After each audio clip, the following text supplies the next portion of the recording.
नमस्कार दोस्तों, आप सभी का इस YouTube चैनल पे स्वागत है। अपने क्लास 12th जीव विज्ञान में 27वां चैप्टर चल रहा है। 27वां चैप्टर है जिसका नाम है मानव के संवेदी अंग और ज्ञानेंद्रियाँ।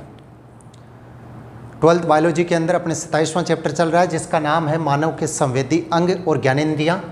इस चैप्टर के अंदर ये पार्ट है, वो चौथा पार्ट है, पांचवा पार्ट है ये, ठीक है। इससे पहले इस चैप्टर की 4 क्लासें कंप्लीट हो गई है जिसमें हमने मानव नेत्र के बारे में कंप्लीट पढ़ लिया है, ठीक है।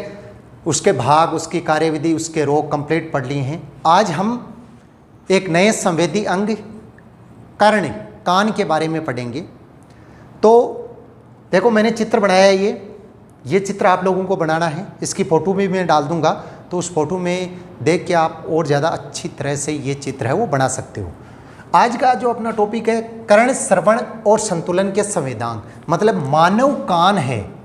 मानव कान या मानव कर्ण है वो किस प्रकार की संरचना का बना हुआ होता है और वो किस प्रकार से कार्य करता है, ये हम पढ़ेंगे आज के टॉपिक के अंदर, ठीक है। तो मानव कान की संरचना है, उसके बारे में हम आज के टॉपिक के अंदर अध्ययन करेंगे। तो देखो, मानव कान या मानव कर्ण है, उसके प्रमुख रूप से 2 संवेदी कार्य होते हैं। क्या होते हैं? 2 संवेदी कार्य होते हैं। मानव कर्ण है, उसके संवेदी कार्य कितने होते हैं? 2 प्रमुख कार्य होते हैं। एक तो पहला कार्य क्या होता है? सुनना। और दूसरा कार्य क्या होता है? संतुलन बनाए रखना, ठीक है। मनुष्य है, उसके अंदर जो कान पाया जाता है, उस कान के 2 प्रमुख संवेदी कार्य होते हैं। एक तो सुनना और दूसरा शरीर का संतुलन बनाए रखना। जैसे यदि आपके कान पर चोट लगती है तो आप अपने शरीर का संतुलन एक बार खो देते हो या गिर भी सकते हो। क्यों? क्योंकि मानव कर्ण है वो क्या करता है? शरीर का संतुलन बनाए रखने का कार्य करता है। तो देखो, सबसे पहले अपने को क्या करना है कि ये हेडिंग लगानी है, कर्ण, श्रवण एवं संतुलन के संवेदांग, मानव कर्ण की संरचना, जिसमें हमने सबसे पहले अपने को क्या बनाना है? चित्र बनाना है। उसके बाद में इसका वर्णन लिखना स्टार्ट करना है। तो वर्णन में हमें ये लिखना है कि मानव कर्ण है, उसके प्रमुख रूप से 2 संवेदी कार्य होते हैं। एक तो होता है सुनने का और दूसरा होता है शरीर का संतुलन बनाए रखने का। मतलब ये 2 कार्य होते हैं किसके? मानव कर्ण के, मानव कान के 2 कार्य होते हैं।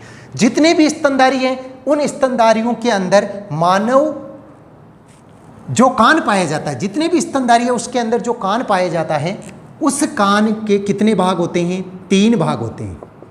जितने भी स्तनधारी है सब में जो कान पाए जाते हैं उनके कितने भाग होते हैं? 3 भाग होते हैं। कौन कौन सा होता है? सबसे पहला तो होता है बाह्यकर्ण। कान के कितने भाग होते हैं? 3। सबसे पहला होता है बाह्यकर्ण। दूसरा कौन सा होता है? मध्यकर्ण। और तीसरा होता है वो होता है अंतःकरण। अंतःकरण। देखो, जितने भी स्तनधारी है उसके अंदर जो कान पाया जाता है उसके कितने भाग होते हैं? 3, बाह्यकर्ण, मध्यकर्ण और अंतःकरण। देखो, ये रहा बाह्यकर्ण, मतलब ये आगे का बार। यदि हम अपने कान की बात करें तो जो बाहर की तरफ है पूरा, वो कौन से में आ गया? बाह्यकर्ण आ गया। और मध्यकर्ण, और सबसे अंदर जो होता है वो क्या होता है? अंतःकरण होता है, जो शरीर का संतुलन बनाए रखता है, ठीक है। ये क्या करता है? शरीर का संतुलन बनाए रखता है। तो जितने भी स्तनधारी है उसके अंदर कान है, उसके कार्य कितने होते हैं? केवल एक कार्य नहीं होता है सुनना। कितने कार्य होते हैं? 2 कार्य होते हैं। कौन कौन से होते हैं? पहला तो होता है सुनना। दूसरा क्या होता है? शरीर का संतुलन बनाए रखना। पहला तो क्या होता है? सुनना, और दूसरा कार्य क्या होता है? शरीर का संतुलन बनाए रखना। तो स्तनधारी जितने भी है उनके अंदर कान है, उसको कितने भागों में बांटा है? 3 भागों में बांटा है, बाह्यकर्ण, मध्यकर्ण और अंतःकरण। अब देखो, इन तीनों भागों के बारे में हम अध्ययन करेंगे। तो सबसे पहले बाह्यकर्ण होता है, उसके बारे में हम पढ़ते हैं, ठीक है। बाह्यकर्ण देखो है कितना, ये इतना भाग होता है, जो ये नाल बनती है ना, ये बार वाला, ये बाह्यकर्ण है सब कंप्लीट। तो बाह्यकर्ण है उसको 2 भागों में बांटा जाता है, 2 भागों में बांटते हैं। बाह्यकर्ण है उसको कितने भागों में बांटते हैं? पहले केवल बाह्यकर्ण के बारे में पढ़ लेते हैं, ठीक है। तो बाह्यकर्ण है उसको कितने भागों में बांटते हैं हम? 2 भागों में। पहला इसका भाग होता है वो तो होता है जिसका नाम होता है कर्णपल्वय। कर्ण पल्व, ठीक है। पहला भाग होता है उसका नाम क्या होता है, कर्ण पल्व, ठीक है। और दूसरा भाग होता है इसका, इस दूसरे भाग का नाम होता है बाह्य कर्ण कुहर, बाह्य कर्ण कुहर, ठीक है। देखो कर्ण पल्व तो होता है ये बाहर वाला जो बिल्कुल बाहर की तरफ निकला हुआ रहता है, ठीक है। ये तो क्या होता है, कर्ण पल्व होता है। और जो अंदर ये नाल है, ये भाग होता है ये, ठीक है, ये कौन सा होता है, बाह्य कर्ण कुहर, ठीक है। तो कर्ण पल्व होता है, तो ये क्या होता है, जितने भी स्तनधारी है उन सब के अंदर कर्ण पल्व पाया जाता है, ठीक है। जितने भी स्तनधारी जीव है उन सब के अंदर कर्ण पल्व, मतलब बाहर की तरफ ये पाया जाएगा। जो काम क्या करेगा, ध्वनि को एकत्रित करना। जो बाहर जो ये संरचना हमारी पाई जाती है, ये किस काम आती है, छिद्र अंदर है, यदि ये न होगा तो भी हम सुनाई देगा, लेकिन उतना ज़्यादा सुनाई नहीं देगा, उतना अच्छी तरह से नहीं सुनाई देगा, क्योंकि ये क्या करता है, ध्वनि को एकत्रित करने का कार्य करता है। अब देखो कर्ण पल्व क्या करता है, ध्वनि को एकत्रित करने का कार्य। इसका निर्माण किससे होता है, तो ये सबसे इंपॉर्टेंट है, फाइब्रो, नाम याद रखना, फाइब्रो इलास्टिक, फाइब्रो इलास्टिक उपास्थि से कर्ण पल्व का निर्माण होता है। ये बहुत ज़्यादा इंपॉर्टेंट है, नोट कर लेना टेस्ट पेपर के लिए भी, कि कर्ण पल्व है फाइब्रो इलास्टिक उपास्थि से इसका निर्माण होता है। ये अचलमान होता है, मतलब ये गति नहीं करता है, और ये काम क्या करता है, ध्वनि को एकत्रित करने का कार्य करता है। और ध्वनि को एकत्रित करके कहाँ पे बेचता है, ये बाह्य कर्ण कुहर में। मतलब हमारे जो बाहर की तरफ जो संरचना पाई जाती है उसको हम क्या बोलते हैं, कर्ण पल्व बोलते हैं। इसका निर्माण किससे होता है, फाइब्रो इलास्टिक उपास्थि से होता है। यह ध्वनि को एकत्रित करने का कार्य करता है, और ध्वनि को एकत्रित करके बाह्य कर्ण कुहर के अंदर बेचता है, ठीक है।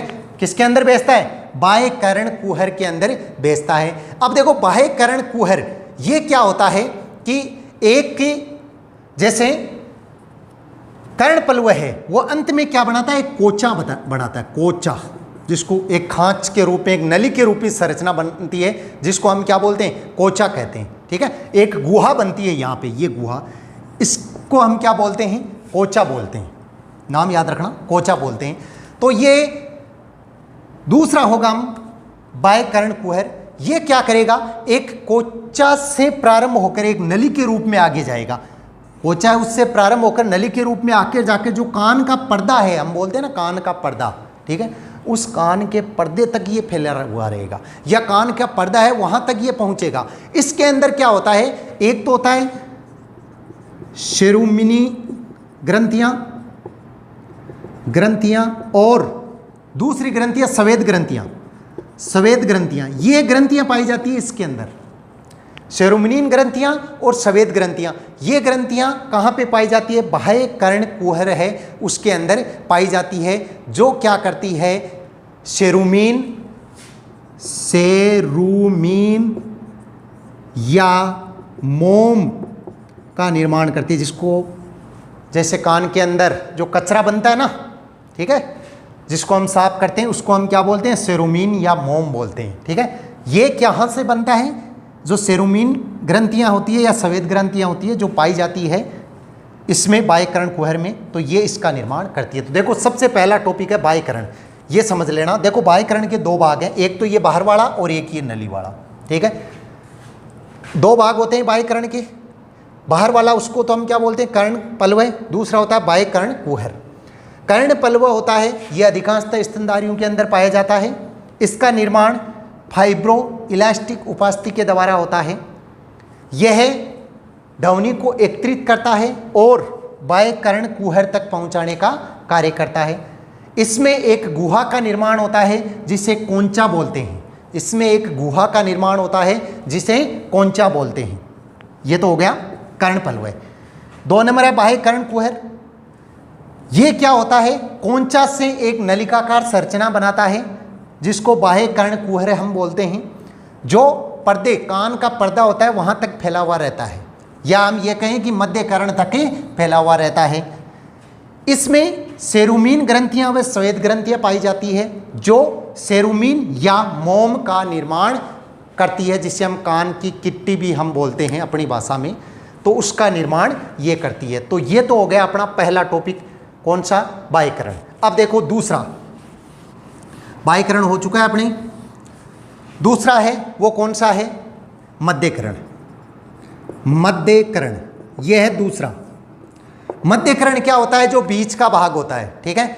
मध्यकरण है वो स्तनधारियों में टिम्पेनिक कुल्हा, देखो ये याद रखना, टिम्पेनिक कुल्हा बुल्हा में बंद रहता है, ठीक है। मध्यकरण है वो किस में बंद होता है, टिम्पेनिक बुल्हा होती है, उसके अंदर ये बंद रहता है, और इसको हम क्या कहते हैं, टिम्पेनिक गुहा भी बोलते हैं। जो ये संरचना बनती है उसको हम क्या बोलते हैं, मध्यवर्ती कर्ण। इसका दूसरा नाम भी क्या होता है, टिम्पेनिक गुहा होता है। क्यों होता है, ये प्रश्न बनता है कि टिम्पेनिक गुहा इसको क्यों बोलते हैं, क्योंकि यह टिम्पेनिक बुल्हा के अंदर क्या रहता है, बंद रहता है। इसका कारण इसको हम क्या बोलते हैं, टिम्पेनिक गुहा बोलते हैं। ये अंदर और बाहर समान दाब बनाए रखने का कार्य करता है। ये क्या कार्य करता है, अंदर और बाहर दोनों जगह समान दाब बनाए रखने का कार्य करता है।